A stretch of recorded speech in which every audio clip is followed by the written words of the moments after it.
Marijuana is becoming more acceptable in the United States of America.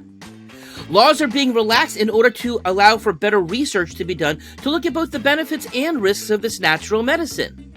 21 states now have legalized it for recreational use, and more is on the way.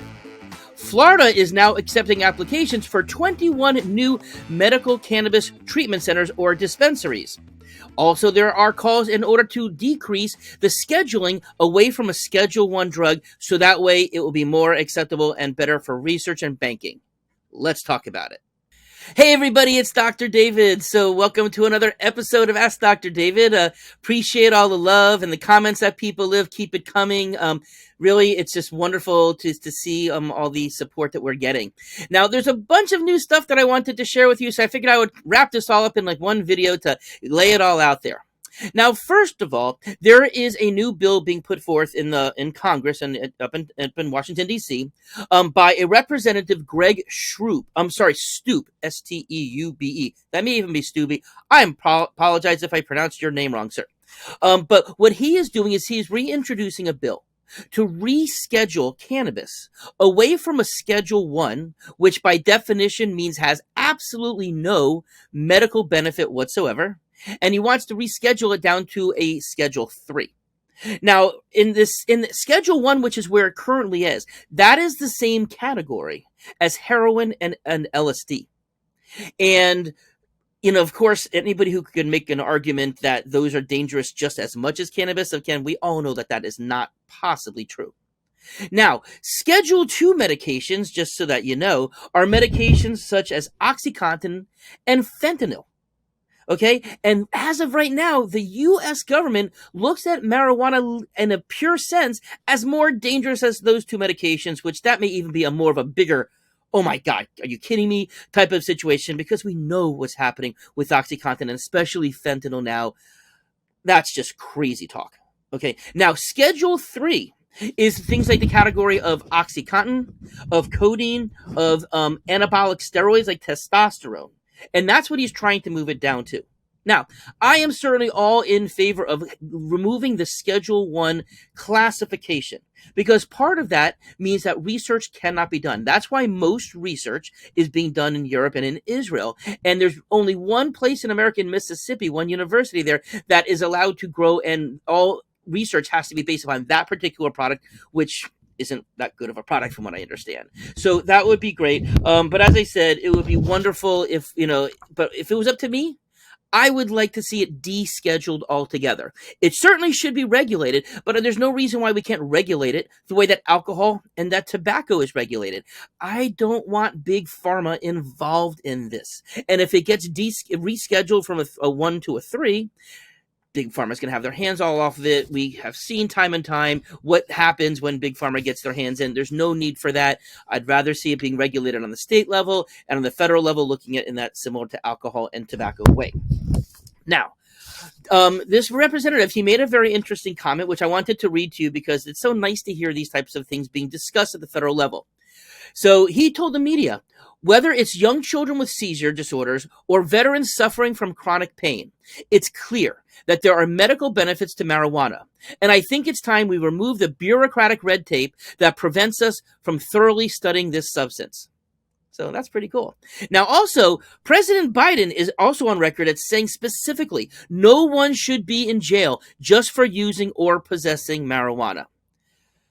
So we kind of seem to may have some bipartisan, or a lot of bipartisan agreement on this. Now, furthermore, if it's dropped from a Schedule I, then we can also do away with the banking issue, because the dispensaries, the grows, all of these companies, because it's a Schedule I drug, they're not allowed to do proper banking to save their money. I mean, I don't know if they're putting it under their pillows or in their own safes at night. I don't know what they're doing with it. But, this is a billion and billion, tens of $billion industry, and it's growing rapidly. And they have to get this banking thing fixed. But I think that would, the taking it off of Schedule I would go far away from that. Okay. Now, next topic.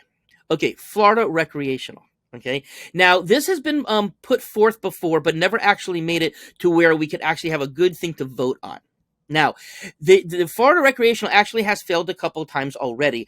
But part of the problem is that they tried to bundle up so many things in this one constitutional amendment here, and people were confused. They didn't really end up knowing what's going on. But now, with the law saying that only one particular topic and one particular change in that topic can be offered by a constitutional amendment to be voted on during the 2024 election, now what they're doing is that they've created this. The first thing they had to do once they wrote it up is that they needed to have about 223,000 signatures in order to be put forth in front of the Supreme Court. And then the Florida Supreme Court actually then deems that, yes, it can be put forth on the ballot.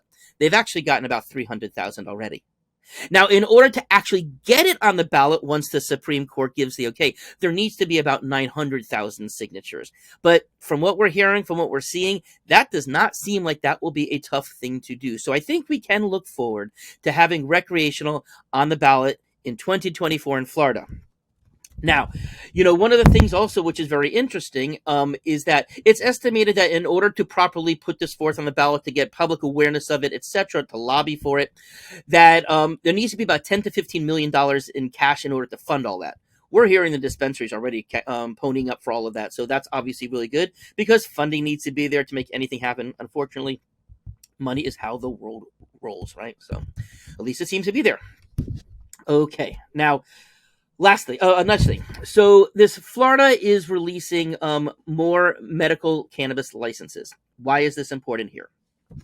Well, first of all, back in 2017, when there were the original handful of dispensaries, there was really poor deciding as to who would get it. There was a lot of, hand over hand, type of you shake my hand, I'll help you. A lot of things that I've heard that were pretty unethical for some of these deals that went through. Some people would get the license and they would immediately just turn around and make tens of $millions off of it, never even put themselves up for an actual, as a dispensary because they just sold the license just once they got it. And it seems as if the regulations and what they're going to put forth in determining who gets these licenses are going to be much better now. It's going to be merit based. It's going to be based upon the application that's being put forth, where they're not just talking about and looking at the how is it being grown, how is it being processed, how they're funded, but also even looking at medical directors and like what is actually going to be put forth that would be helpful in educating the population, helpful in educating other physicians, which of course, as you may know about me, that's my big thing, is how do we educate people to use these types of products safely. So now, of course, I'm really happy that there could potentially be more dispensaries because the more of a supply, then we know price goes down. That's one of the things that we clearly have seen over the last few years. The prices at the dispensaries that were around at the very beginning, they have dropped significantly. Of course, it would be better to have the most variety possible, the most types of strains, the ingenuity as they're coming up with different types of delivery systems, processing it, etc. So that's really exciting too, because the more variety to the patient, the more likely they can find help.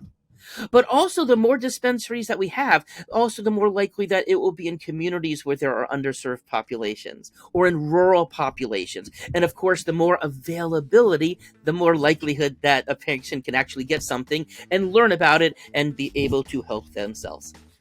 So there's probably more stuff coming out soon about all of this, and I look forward to updating you on that. But that's where we are at the beginning part of February.